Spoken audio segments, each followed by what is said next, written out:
7 mai 2025, nous avons été stupéfaits et étonnés d'apprendre que l'Algérie a lancé 2 mandats d'arrêt internationaux contre l'écrivain franco-algérien Kamel Daoud. Le problème, c'est que 2 mandats d'arrêt internationaux contre un écrivain pour un livre, c'est quand même étonnant. Et nous avons pu confirmer au cours de nos investigations une information qui a été révélée hier par le journaliste franco-algérien Mohamed Seyfaoui. Interpol a refusé à 2 reprises de valider les mandats d'arrêt internationaux et d'émettre une notice rouge contre Kamel Daoud. L'objectif d'Interpol est de lutter contre la criminalité internationale.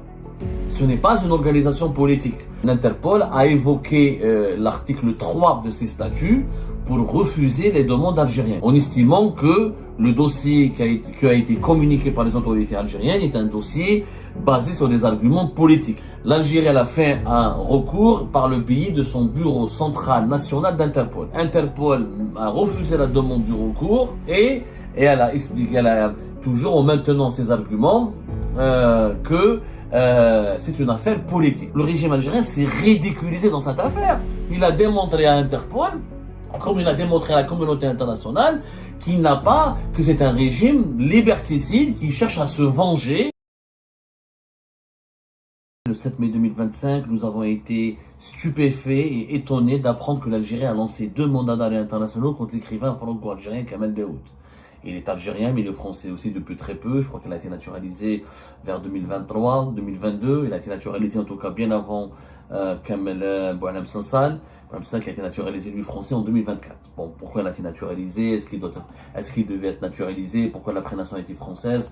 Ça, c'est entre lui et sa conscience. C'est un choix privé que nous respectons naturellement et que nous respectons, et on n'est même pas là pour le commenter. On n'est vraiment pas là pour le commenter. Franchement, il a été naturalisé même français en 2020. Voilà, bien avant Boualem Sansal, bien avant. Donc en 2020. Donc c'est son choix. Alors comme on dit en algérien. Le problème, c'est que 2 mandats d'arrêt internationaux contre un écrivain pour un livre, c'est quand même étonnant. Et nous avons été extrêmement étonnés. Son avocate Jacqueline Lafont avait réagi, les autorités françaises avaient réagi, elle avait confirmé effectivement que Jacqueline Lafont, dans plusieurs déclarations aux médias français, elle avait confirmé que son client, Kamel Daoud, l'écrivain, a fait l'objet de 2 mandats d'arrêt internationaux lancés par les autorités judiciaires algériennes. Un premier mandat a été lancé au mois de mars et un deuxième mandat, il a été lancé au début du mois de mai. Alors, l'Algérie, le problème, c'est qu'elle ne s'est pas contentée de lancer des mandats d'arrêt pour demander aux autorités françaises d'une collaboration dans le dossier de Kamel Daoud. Elle a même essayé de contraindre Interpol, ou de convaincre et de contraindre Interpol de lancer une notice rouge, ou d'émettre plutôt une notice rouge, c'est-à-dire de valider, une fois que les mandats d'arrêt internationaux sont validés, l'Interpol va lancer une notice rouge. C'est un document qui sera partagé dans les bases de données communes à toutes les organisations policières du monde. Interpol couvre plus d'une centaine de pays à travers le monde, afin de demander aux autorités du monde entier de procéder à la recherche et à l'arrestation de l'individu qui fait l'objet d'une notice rouge. En clair, Kamel Daoud, s'il avait fait l'objet d'une notice rouge, en voyageant à l'étranger hors du territoire français, il aurait pu être arrêté et on aurait pu procéder à son arrestation pour éventuellement l'extrader vers l'Algérie, si le pays dans lequel il avait été arrêté accepte de l'extrader vers l'Algérie. En quelque sorte, une notice rouge signifie que la personne qui est recherchée est un criminel dangereux qui doit être arrêté en urgence et soumis à un contrôle de la justice pour les besoins d'une éventuelle opération d'extradition vers le pays qu'il accuse pour de graves infractions ou de graves crimes pour lesquels il doit être emprisonné et jugé. Voilà, grosso modo, la procédure. Et nous avons pu confirmer au cours de nos investigations une information qui a été révélée hier par le journaliste franco-algérien Mohamed Seyfaoui. Interpol a refusé à 2 reprises de valider les mandats d'arrêt internationaux et d'émettre une notice rouge contre Kamel Daoud. L'organisation internationale Interpol a refusé catégoriquement, encore une fois, de valider les mandats d'arrêt internationaux lancés par les autorités judiciaires et sécuritaires algériennes et d'émettre une notice rouge contre Kamel Daoud. Donc, Interpol, qui regroupe pratiquement 195 pays, elle n'a pas accès, 196 pays membres. C'est la plus grande organisation policière au monde. C'est les polices de 196 pays qui sont membres. Ils ont des bases de données communes.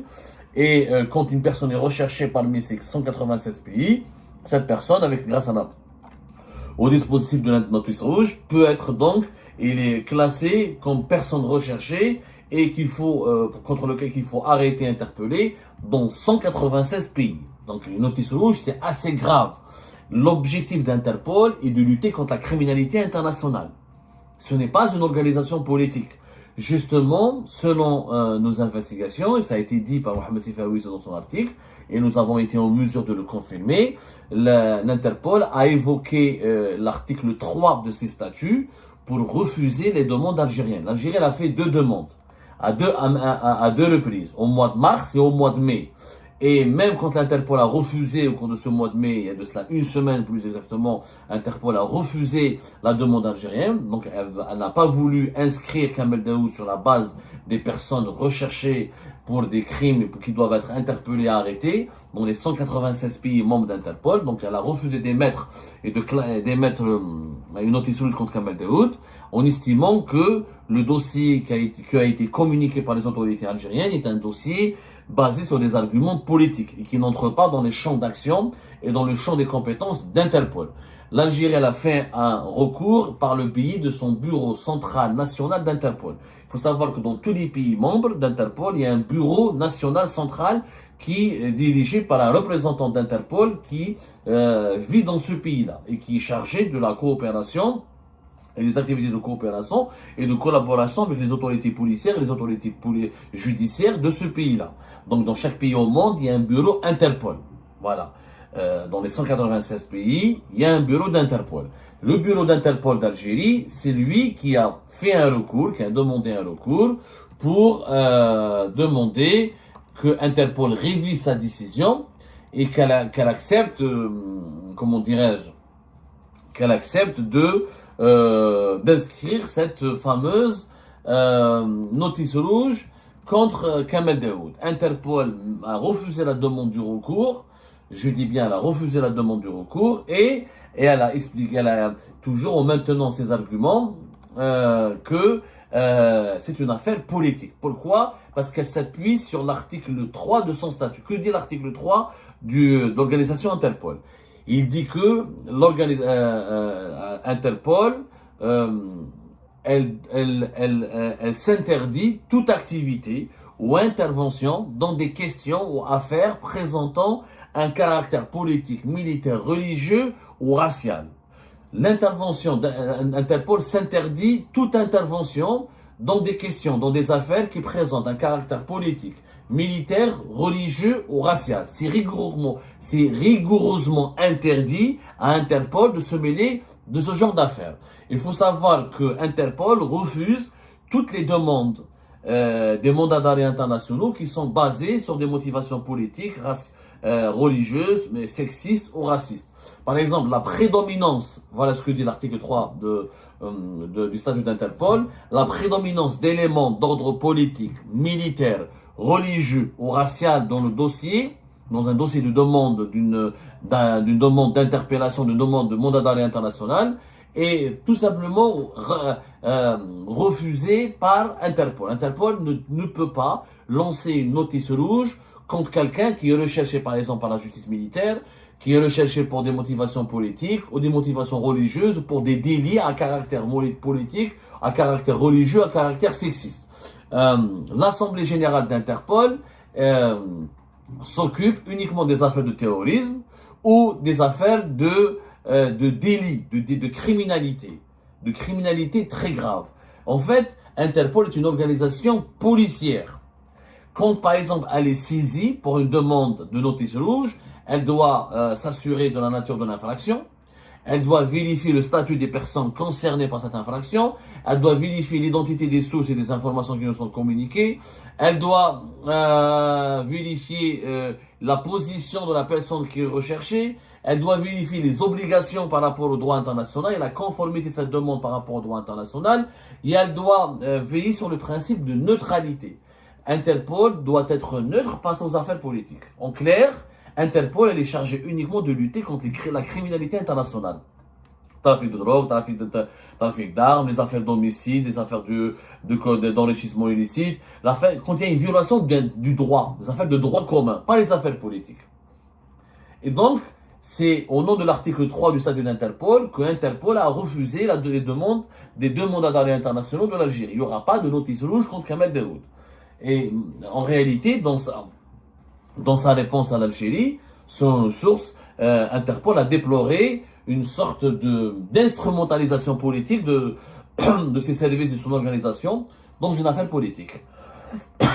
Interpol a compris que le régime algérien voulait l'instrumentaliser politiquement pour emmerder, pour restreindre les libertés de circulation de Kamel Daoud, parce que quand on a un mandat d'arrêt international, quand on a une notice rouge, on ne peut pas voyager à travers le monde entier, on ne peut pas aller dans certains pays, sachant que Kamel Daoud a la double nationalité, donc il est français, donc la France ne peut pas l'extrader. Si la France accepte le mandat d'arrêt de l'Algérie, elle ne peut pas l'extrader, elle doit le juger sur place. Et dans les pays européens, si Kamel Daoud voyage, même s'il a une notice rouge, les pays européens ne peuvent pas extrader un ressortissant français, et ils doivent d'abord le renvoyer en France. Mais comme la notice rouge n'a pas été acceptée, donc Kamel Daoud peut voyager là où il veut, n'importe où à travers le monde. Aucun pays n'a le droit de procéder à son arrestation, sauf les pays avec lesquels il y a des accords de coopération. Parce que là, il y a Interpol, il y a d'autres organisations régionales, Arabpol par exemple, ou Afrikpol. Ça, c'est des organisations régionales. Par exemple, Arabpol, malheureusement,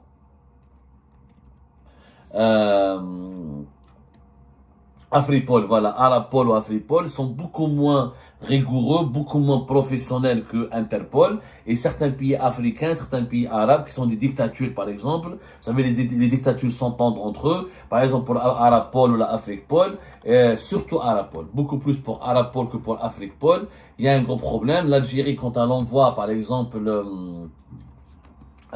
des mandats d'arrêt internationaux, elle peut les inscrire sur Arabpol, elle a son propre fichier des personnes recherchées dans les pays arabes, et malheureusement des personnalités politiques, comme les pays arabes sont dominés par des régimes dictatoriaux, corrompus et antidémocratiques, les personnalités politiques, les opposants, les journalistes indépendants, quand ils sont recherchés par des régimes dictatoriaux, on leur déconseille d'aller dans un autre pays arabe parce que Arabpol peut accepter les fiches ou les mandats de recherche ou les mandats d'arrêt qui sont lancés par les régimes dictatoriaux arabes, et les pays arabes collaborent entre eux. Par exemple, quand un opposant algérien est arrêté en Tunisie, la Tunisie peut le livrer à l'Algérie. Quand il est arrêté en Égypte, elle le livre à l'Algérie. L'Algérie livre un opposant égyptien à l'Égypte, et etc., etc. Malheureusement, Arabpol, c'est une organisation extrêmement politisée parce que les régimes arabes sont des régimes autocratiques, dictatoriaux. Ils sont pas démocratiques. Mais c'est pas le cas d'Interpol. Interpol, c'est 96 pays à travers le monde. C'est le droit international, c'est la primauté du droit international et la primauté du principe de la neutralité. On ne peut pas, Interpol ne doit pas accepter d'être instrumentalisé politiquement dans une affaire politique. D'ailleurs, la bêtise, l'incroyable, parce que ça c'est une humiliation, effectivement. Après, quand on critique le régime algérien, vous dites, ah, vous êtes contre l'Algérie, vous êtes avec les ennemis de l'Algérie, mais regardez ce que fait le régime algérien. Comment on peut lancer deux mandats d'arrêt internationaux contre un écrivain? Comment on peut saisir Interpol pour une affaire impliquant un écrivain? Kamel Daoud, il a deux affaires à Oran, au niveau du tribunal, dans un tribunal basé à Oran. Une affaire de violation du secret médical et une affaire de violation des dispositions de la Charte nationale pour la réconciliation nationale, la Charte nationale pour la concorde civile. C'est des affaires politiques, ça. Ça ne nécessite pas de saisir Interpol. Ça n'a pas de sens. La concorde civile, la Charte pour la paix, la réconciliation nationale, c'est une affaire politique. Kamel Daoud n'a pas vu. Il a écrit un livre. Une victime estime qu'elle est victime de son secret médical. Elle estime que son secret médical a été bafoué. Ok, c'est une affaire en justice. Il est établi en France. Il a une adresse en France, Kamel Daoud. Elle a déposé plainte en France. Elle peut être jugée en France. Et voilà. Mais il n'y a pas nécessité de lancer un mandat d'arrêt international pour ça. Les mandats d'arrêt internationaux, c'est pour des crimes graves. C'est pour une affaire criminelle. C'est pour les activités criminelles. Les vols, trafic d'armes, terrorisme, corruption avérée, détournement de fonds publics, détournement d'argent public, homicide volontaire ou involontaire, trafic d'armes, trafic d'êtres humains. Ça, oui, c'est des affaires qui passent par l'Interpol et par une notice rouge. Mais une affaire d'un écrivain qui a écrit un livre. Une personne estime que son secret médical a été bafoué. Une justice. D'abord, il faudrait que la culpabilité de Kamel Daoud soit prouvée. Donc, il faut qu'il y ait un débat contradictoire, un procès équitable, et voilà. Mais ça ne nécessite pas une notice rouge. Ça ne fait pas de Kamel Daoud un criminel ou un terroriste. Le régime algérien s'est ridiculisé dans cette affaire. Il a démontré à Interpol comme il a démontré à la communauté internationale, que c'est un régime liberticide qui cherche à se venger contre un écrivain. Il veut juste briser un écrivain, il veut juste s'attaquer à un écrivain parce que cet écrivain le dérange. Il instrumentalise c'est des affaires de droit commun qui ne sont pas criminels, c'est pas des crimes, c'est des délits. C'est des petits délits qui sont instrumentalisés politiquement pour essayer de saboter ou la carrière, ou de harceler juridiquement, ou de freiner, ou de mettre des freins aux libertés, ou droit, aux libertés, à certaines libertés de Kamel Daoud. C'est tout. C'est un procès, c'est une affaire politique. C'est une conspiration politique. C'est une cabale judiciaire sur des motivations politiques. Ce qui démontre encore une fois que ni la justice ni les services de sécurité en Algérie sont indépendants et qu'on les implique dans des affaires politiques et politiciennes débiles. C'est pas un crime grave. Violer le secret médical, c'est pas un crime grave. Il y a des peines qui sont prononcées, etc. Il faut vraiment d'abord le prouver que Kamel Daoud est coupable. Il n'a pas été encore, pour le moment, il est présumé innocent. Sa victime, elle est prise, elle se dit sincère, mais elle doit fournir des arguments et laisser la justice faire son travail. Mais c'était pas nécessaire d'impliquer Interpol dans cette affaire. Je te crée l'Interpol. Pourquoi mêler Interpol dans une affaire d'un simple délit concernant un livre, une fiction littéraire qui parle des événements historiques dans un pays qui s'appelle l'Algérie, il y a de cela plus de 20 ans, au milieu des années 90. Mais pourquoi mêler Interpol à cette affaire? En réalité, on voulait faire peur à Kamel Daoud, on voulait le diaboliser, l'effrayer, et en fait, on voulait l'empêcher de voyager dans certains pays à travers le monde pour le réduire au silence. C'est une forme de persécution. C'est de la Je vous persécution. remercie, comme d'habitude, pour avoir suivi la vidéo jusqu'à la fin. N'oubliez pas de nous laisser vos commentaires, vos réactions autour du sujet et de vous abonner à la chaîne si vous n'êtes pas encore abonné. Je tiens à vous remercier aussi pour votre soutien à notre chaîne, pour vos encouragements, pour vos commentaires aussi nombreux et diversifiés. Je tiens aussi à remercier nos abonnés et les personnes qui nous suivent régulièrement. Sans vous, ça n'aurait pas été possible. Donc voilà, merci encore une fois et à la prochaine dans une nouvelle vidéo.